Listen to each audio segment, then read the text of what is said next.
How's it going, everybody? Hope you're having a great day. Beautiful day here. Nice blue skies, a few clouds, nothing major. But today's topic is changing the light bulb in a 2007 Tahoe. And why am I making this video? I'll show you in just a second. Stay tuned.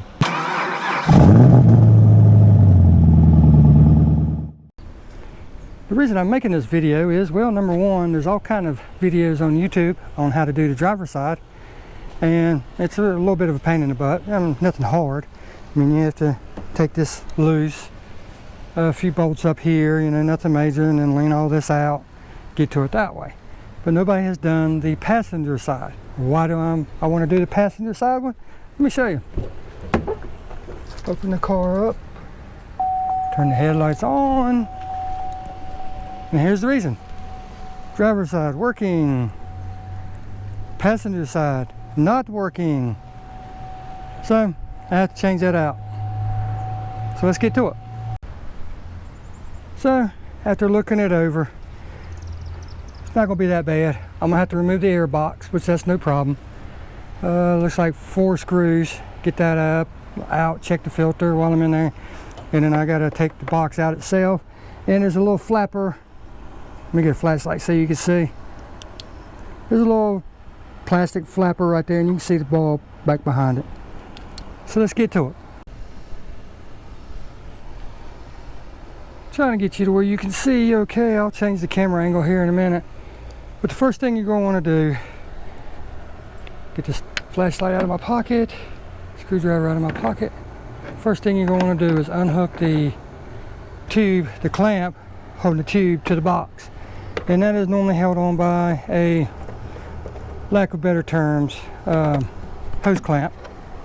And that is a 5/16, so just loosen that up where, you know, it's good and loose. You can move it around. Wiggle it, unhook the air tube, put it over out of the way.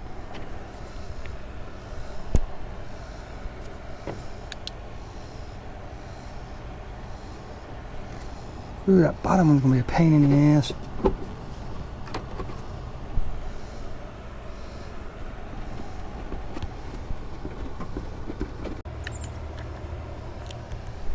All right, after you unhook that and get it out of the way, you have 4 screws. 1, 2, there's one way down there. You see it right there, underneath the line going to the radiator, and another one right there. They're star shaped, but a regular pack of Allen keys will get it, or Allen wrenches, depending on how you want to say it. But that will get it. Here, I'll show you. Take those, remove those. No problem. Which I actually need to check my filter while I'm in here anyway, so this is a good time as any. If I need to replace it, go ahead and do it. Because nobody likes doing stuff twice. Kind of sucks.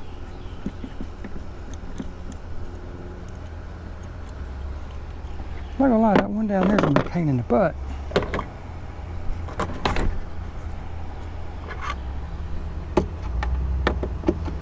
And I noticed when I took it in for the oil change, they always pull your filter out and try to sell you a new filter. And I noticed when I took mine in, I thought for a second that it might be because, you know, I come in all the time to know I do a lot of work myself. That wasn't the case now that I think about it, and after seeing this, because they didn't bother opening mine and showing it to me. That's one of their key points. Sell-ups. They try to sell you stuff you don't need. But they didn't do it this time, and I was kind of wondering why. And I now know exactly why. Because they didn't have the tools to do it, or they didn't want to mess with it. Let me set this down out of the way so I can get my other hand in there. This is kind of a pain, because like I showed you, it's back behind the line going to the radiator. And it's almost like it's been over tightened and don't want to come out. There we go. And once you get that, gently lift that out, set it to the side somewhere.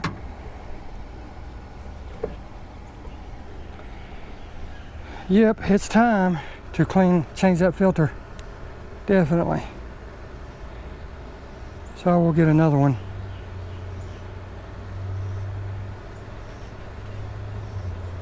and change that out. All right, after you get that, just wiggle on it and pull up on it and pull the whole box assembly out. As you can see, there's two locator pins. One's actually a drain hole, the other one's actually a locator pin that holds it in here. You just set that over to the side. Now I'm gonna get you so you can see what we got going on. Sorry about that. Now you can see back behind here. Let's get the flashlight. Make it a little easier to see. There we go. You see it tells you which way the headlight goes and everything. It's just got those couple little plastic clips that you'll have to pop out, and then you'll be able to get to the headlight bulb. So let's get to that. I don't have one of the plastic panel removers. Yeah, I know, I should have, yada yada yada. But a good flathead screwdriver will do it. I hope. If it don't, I'll have to go buy one, won't I?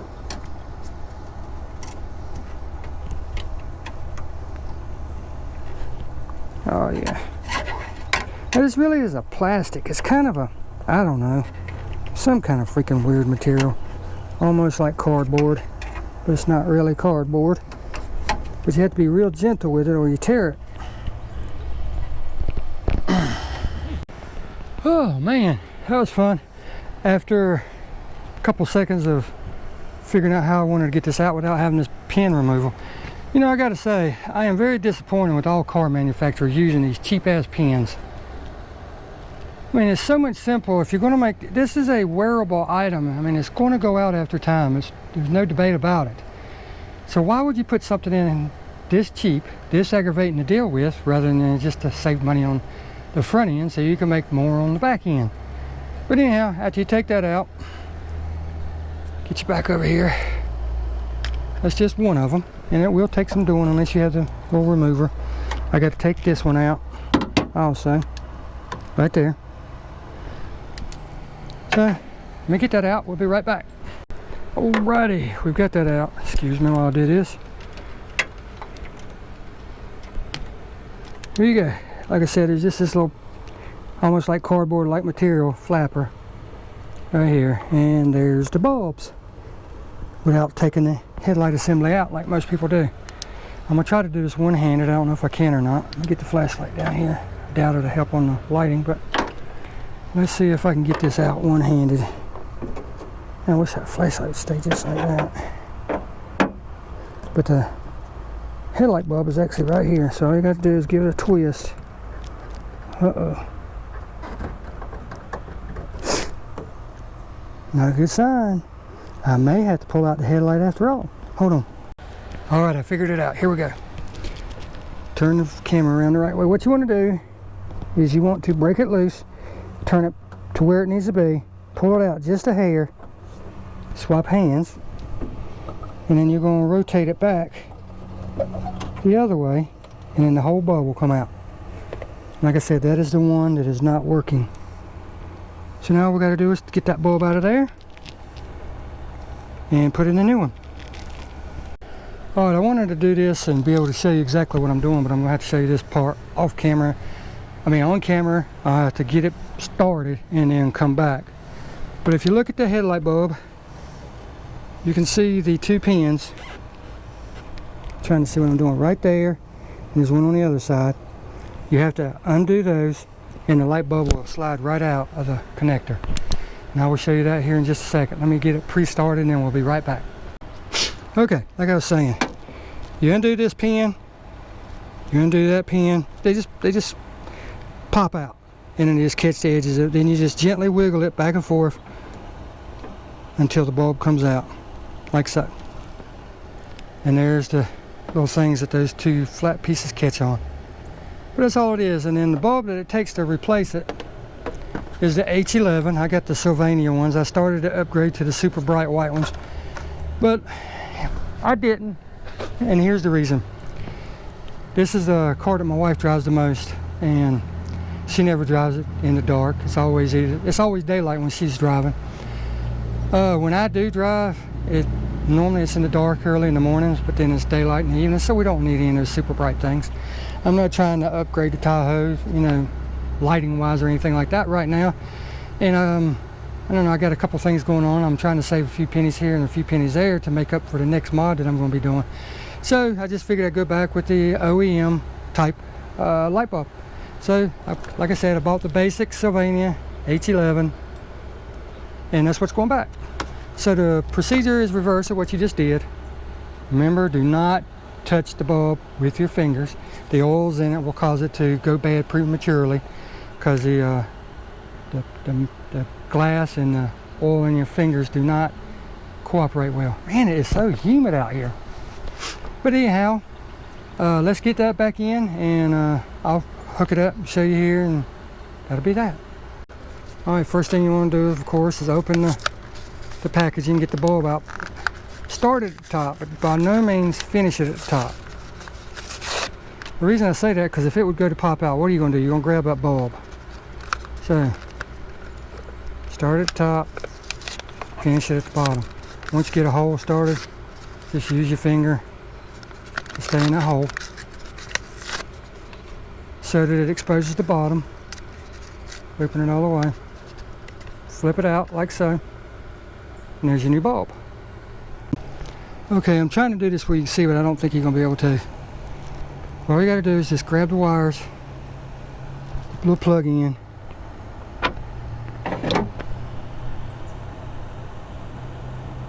snap it back on. Like I said, be very careful not to touch the glass bulb.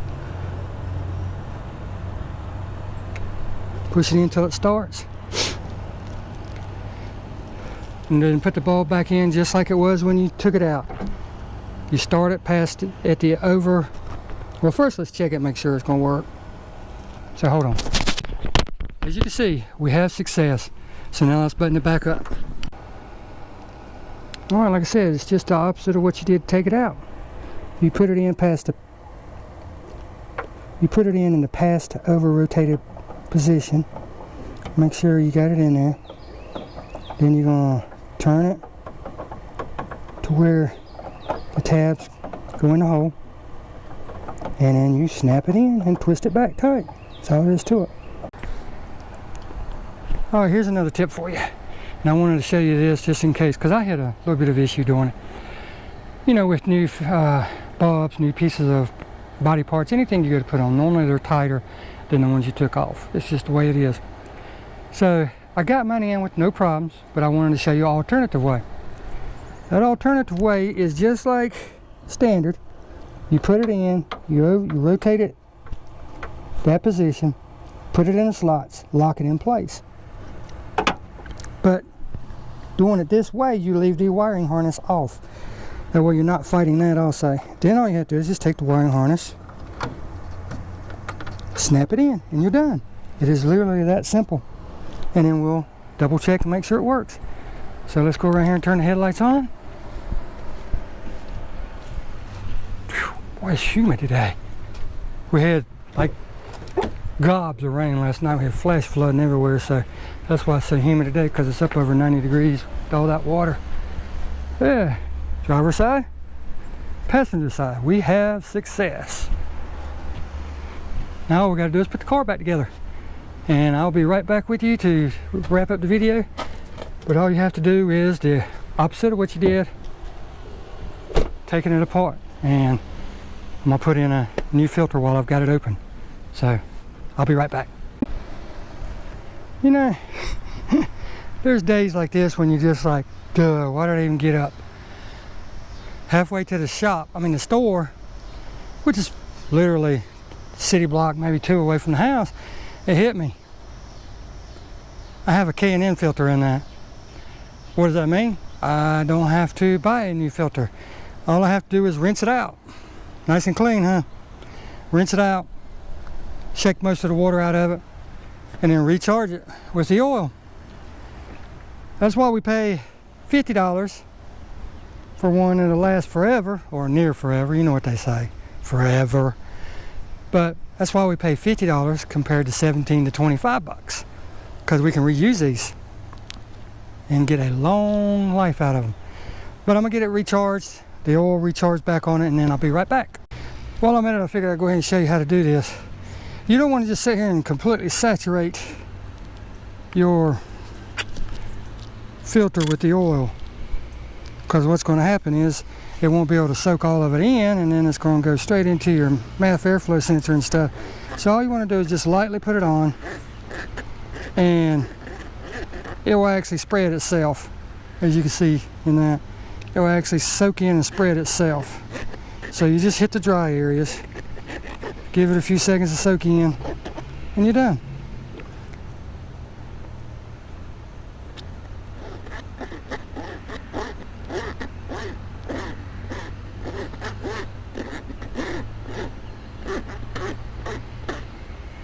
See, just like that. There's a few little dry runs, as you can see. If you're worried about it, you can go back and hit them. But what's going to happen is the air intake moves the air through the filter. It will actually also help spread the oil. So there's no need to get every square inch of it. But you do want it coated. That's actually good enough, except for these two right here. Just put a little dab. And what I actually like to do is just kind of work mine in just a little bit like so. There you have it. You can see there's still a few dry places, but it will spread as it runs, as you run the car. Just thought you might want to know that little tip. All right, guys. Here we are, finish line. So I'll put back together just a few tools. The only thing I really needed was the 5/16 nut driver. Or if you don't have that, a flathead screwdriver. And I highly recommend, if you're going to do anything to one of these newer vehicles, to get some of those plastic panel removers. It's kind of like a, I don't know, C shape with the cutout in the middle. They got plastic ones, they got metal ones, whichever one is within your budget. Just makes it a lot easier pulling those pins out. I used a pair of wire cutters and just didn't squeeze. I just put it under there and pried it. That worked fine. But with that said, a pack of Allen wrenches will get you by one of those star-shaped Torx heads, and that's it. Your new bulb, of course, but it's that simple. And like I said, the reason I wanted to do that was this video was because, excuse me while I wipe the sweat off, is because everybody does the driver's side, which you almost have to take the whole front end apart. Well, luckily this one is just the passenger side. And in another month or so, I'll probably go ahead and replace both of them anyway with the super bright whites, just for safety reasons, even though I don't use them that much. But I just thought I'd do this video and show you how easy it was. I mean, yeah, my fumbling, clumsy self, forgetting that I had a K&N filter, even though I put the freaking sticker on there to remind me that I had a K&N filter. I was just in a rush and wasn't thinking. And we're also fighting mosquitoes. But with that said, I hope you might have found something in this video useful, and it's really not that hard to change your own light bulb. By all means, if you have one, go out yourself. Take time to try to do it. I mean, at the worst, you decide you can't do it and have to take it and have it done. And this is a side note. Another reason and side effect to keeping my engines as clean as I do. Look, very minimal dirt on my hands, very minimal. Now in the old days when I didn't keep my hands, in the old days when I didn't keep my cars as clean as I do now, my hands would be covered. I mean, it'd take 10-15 minutes with the orange hand cleaner or Clorox powders and stuff like that to get that crap off my hands. But now just a little minimal cleaning and I'm done. But you guys take care out there. I hope you found this useful. We'll see you next time.